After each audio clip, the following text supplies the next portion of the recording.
share a message with you, and it's going to be entitled When You're in the Middle of Halfway There. A lot of times we are going through life and circumstances, and everything seems to be okay. But when we're halfway there, when we're almost to the halfway mark or almost getting to the other side, something sometimes happens. And I want to talk about that. Yesterday, I heard a wonderful message on Mark chapter 4. But oftentimes, when I'm listening to a message, I also get a message from God. And He gave me this from what I heard yesterday. And I want to share it with you. So, are you in the middle of a storm right now?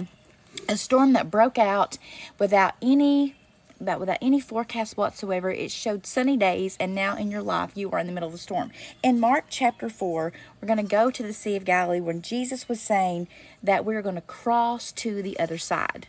So as he's in there, I'm imagining that he's in there with the disciples. It's been a very long day, and so it's about 6.5 to 7 miles across. They were just going to the other side. A lot of times in our journey in life, we are just trying to get to the other side, one side at a time. So they're in this boat, and he said to them, let us go to the other side. They left the crowd, they went, and then in verse 37, here's what it says this.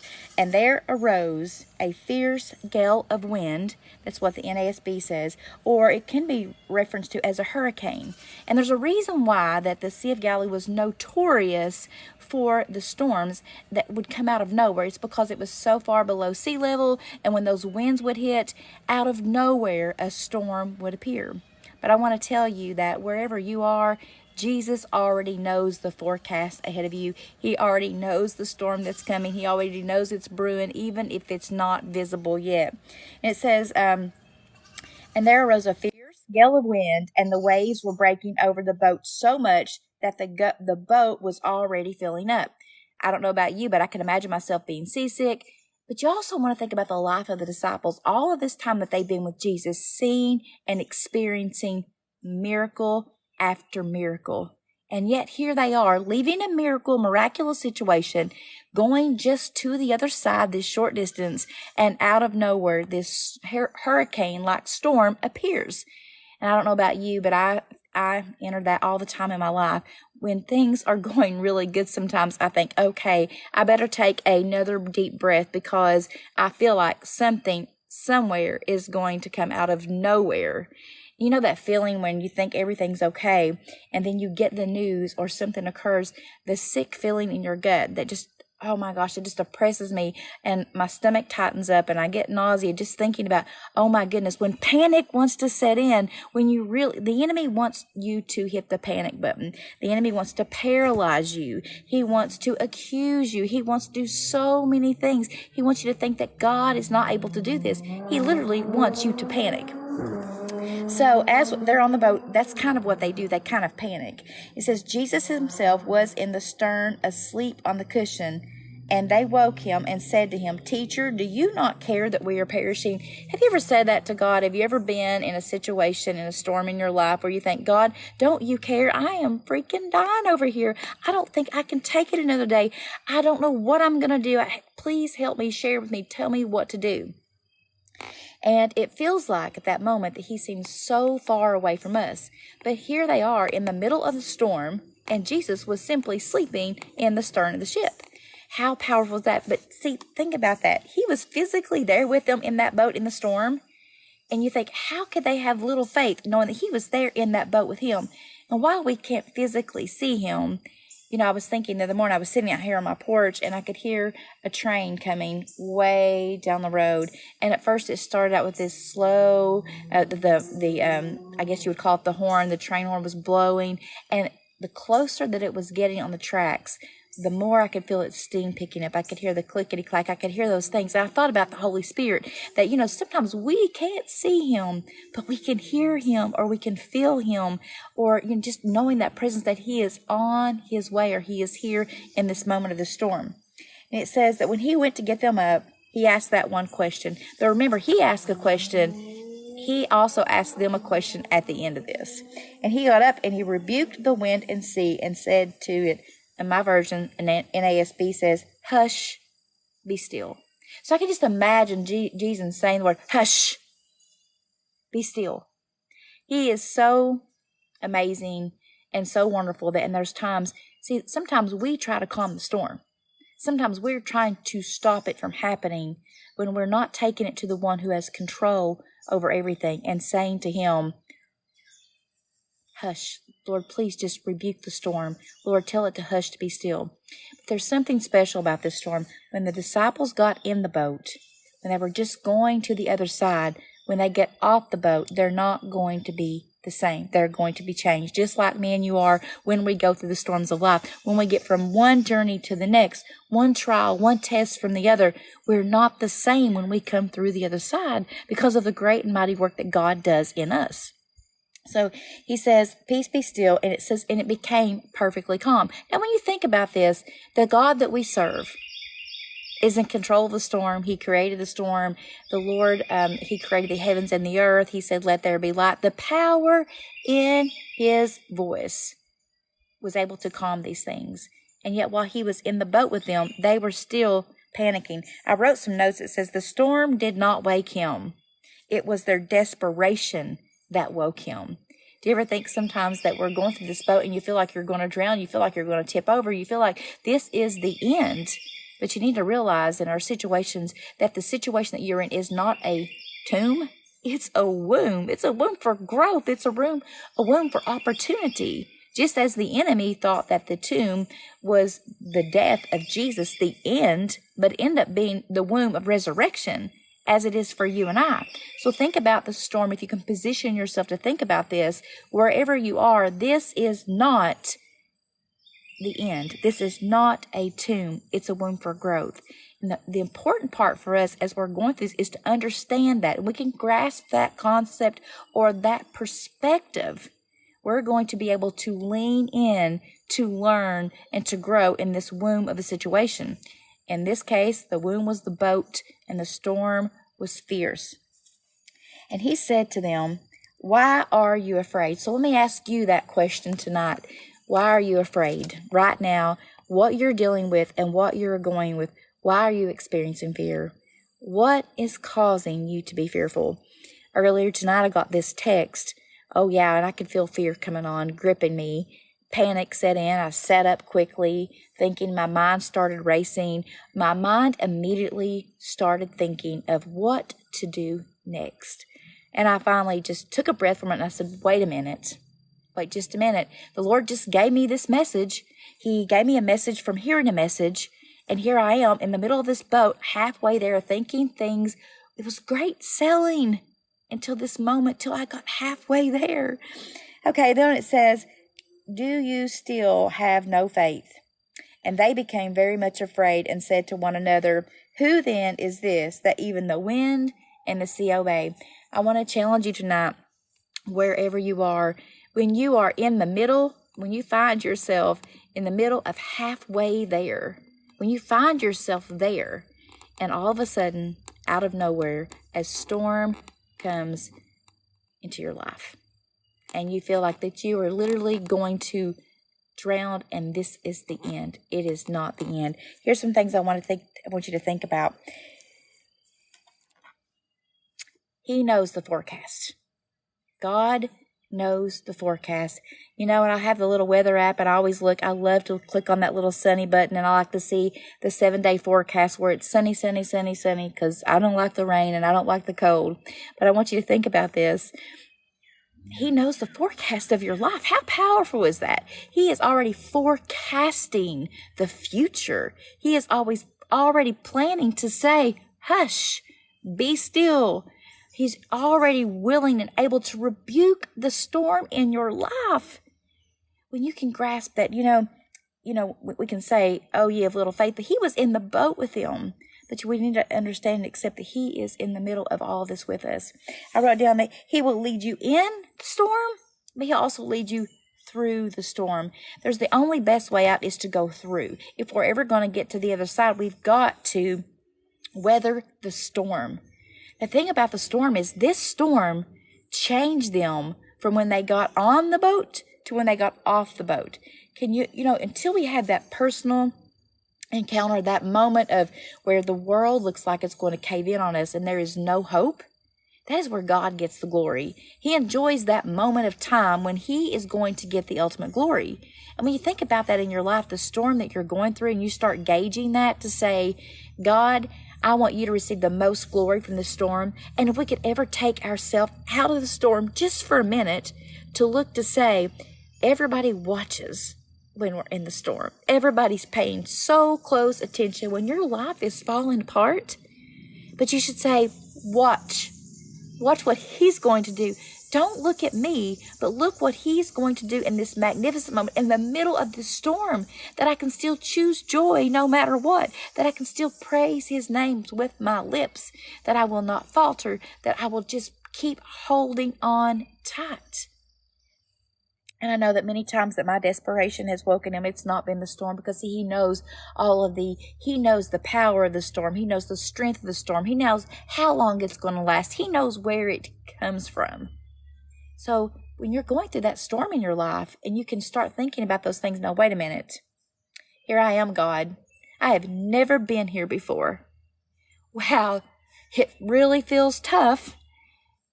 My heart's aching. I may feel a little anxiety coming on, but God, I know that you are the author and the finisher of my faith. God, I know that in you there is no confusion. You are not the author of that.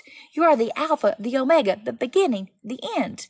You hold the keys to death and hell.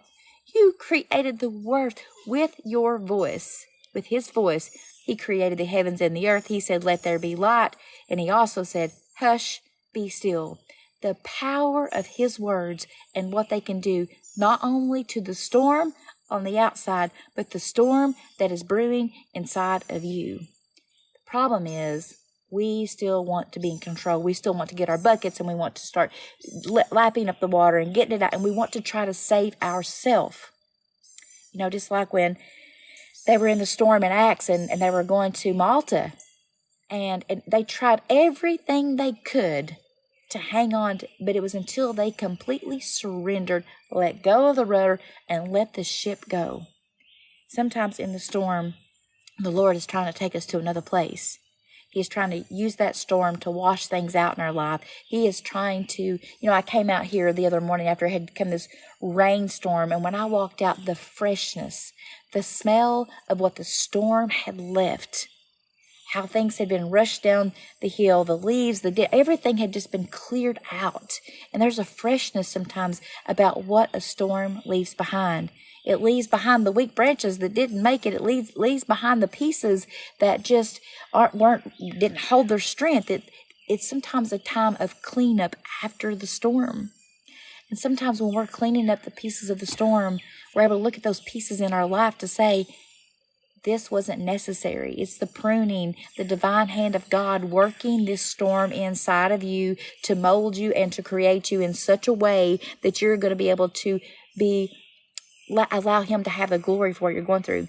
The key thing is that it's really hard is that when you actually decide that it's not about you, when you actually kind of put your pain, and I'm not saying these are hard things. I'm not saying that you're not going to experience, but when you can realize the purpose of your pain. I told someone today that when there are storms in your life that deal with other people, sometimes we have to change our position to change our perspective of the person that we're dealing with or the situation that we're dealing with. For example, if you can think of a person, a situation right now that's bringing a storm in your life, what if for one moment you changed your position, you knelt down in front of them, and you started to unlace their shoes. And for that moment, you're looking up at them, not looking down at them. And as you start to unlace their shoes and start to begin to get the water ready to wash their feet as a servant, do you ever think about what you might see that those feet they're calloused, they're worn out, they're tired? Well, change your perspective if you change your position. It's the same thing with the storm. We must change our perspective of the storm. Change our position will change our perspective. Instead of freaking out and panicking and doing all the things that the enemy is hoping for us to do, why don't we change our position so we can change our perspective? Why don't we get on our knees? Why don't we look up to the author and the finisher of our faith? Why don't we look up to the one who is in control of the storm? Why don't we say, Lord, my story for your glory, God, Use this storm to bring others to you. Use this storm to magnify yourself. Isn't that what it's really all about? Isn't that what the cross represented, what Jesus came to do, his story, so that we could be a part of his glory? Sometimes on that cross, I think about how he looked way past where he was at. He went to a place that he didn't, in the garden 3 times he asked God if this can pass from me. But Lord, your will. If we changed our position on our will to his will, to get ourselves in alignment with this, then we will see the storm for really what it is. We can embrace the storm because of what it's going to make us. And we step off when we get to the other side and we step out of that boat and we literally see the change that's been taking place enough because of the intimate relationship that we experienced in the middle of the storm when no one else could help but him and where they were. This is really a story of the connection between faith and peace. He said, again, why are you afraid? When you think about, we trust God with our salvation, which is serious business. Why can't we trust him with storms and situations? Why can't we trust him with things like that? If we can trust him with eternity, this is a piece of cake for him. And if he mastered the cross, he arose on the 3rd day, and he made a way for us. He sent his Holy Spirit here as the comforter. Wrap yourself up in that. And realize that this storm, there is purpose in this storm. There is purpose in this pain. There is purpose in the middle of everything. You know, when you can take that moment and you're in the middle of halfway there, you can even see the other side. It's that close to you. Don't be frustrated and don't be discouraged when you're in the middle of halfway there that a storm comes, a storm brews, or something happens. Allow God to get the glory. Realize that the storm on the outside is often the enemy is trying to use it to cause the storm on the inside. He wants us to doubt because the words from the disciples said, don't you care that we're, do you think God cares for you? Absolutely. That's why he sent his son. He gave us a gift that we will never be able to repay. So think about this. When you are, and if you're in the middle of the storm right now, you must be in the most horrible pain, fear, panic, all those things. Those are all gifts of the enemy. And I want to give you an example. Here's my coffee cup. And if I were to say to you, here, tonight, here's some anxiety. Would you like it? Let me give you some fear. Let me give you some hopelessness. You know, the enemy is here with a cup full of whatever that is for you to take hold of it and to drink of it and let it to become a part of you. That is not how God created us to be. And he is the one who will say, hush, be still. If you ever told your kids to hush, hush, hush it. But see, when you usually say hush it, there comes a silence and a calm. There's respect and reverence when you tell your kids to hush. Or when he told the story, it's the peace. So the lack of faith caused their desperation to wake Jesus, who already knew the forecast. So tonight, I hope that you're encouraged. Whatever you're going through, he already knows it. And the beautiful part of that is even if the boat is waterlogged, even if the boat breaks into pieces, he has already pre-planned his providential love and care. There'll be a life raft. There'll be another boat come along. There'll be something else that will take you to the other side. So be encouraged. In the middle of halfway there, you're going to get there. But the beauty of this whole entire storm is that you are going to be different when you get off the boat. If we had just had a smooth sailing trip, we would have been the same when we got on and the same when we got off.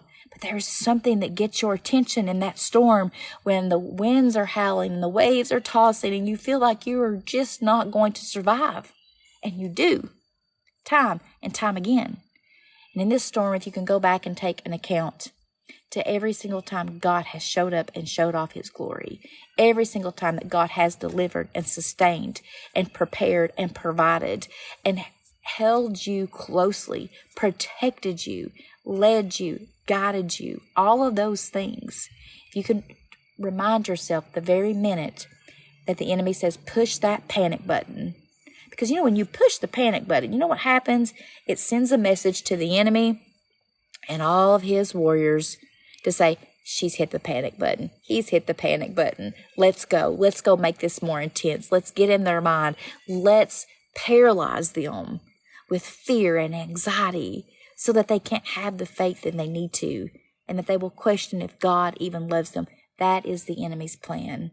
Don't listen to what he has to say to you. Remember who you are. Remember whose you are. Remember who's in control of the storm. Remember who knows the forecast of your life. He knows what's ahead of you. He is already prepared to it. And so you cross that line. When fear is trying to hold you back by the ankles, you keep moving forward into faith. And when you cross that line, when you get to the other side, all that you're going to hear is the applaud of faith and perseverance and trust and the love of God waiting there for you. This storm that you're going through is going to make you stronger. It doesn't feel good. Pain never does. But tonight, I hope you're encouraged to really recalculate where your charted effort is. Think about when you're in the middle of halfway there and this arises, what are you going to do next time? Stay encouraged. Stay in the boat. Keep your eyes on Jesus. Don't let the storm on the outside create a storm on the inside of you. Trust him.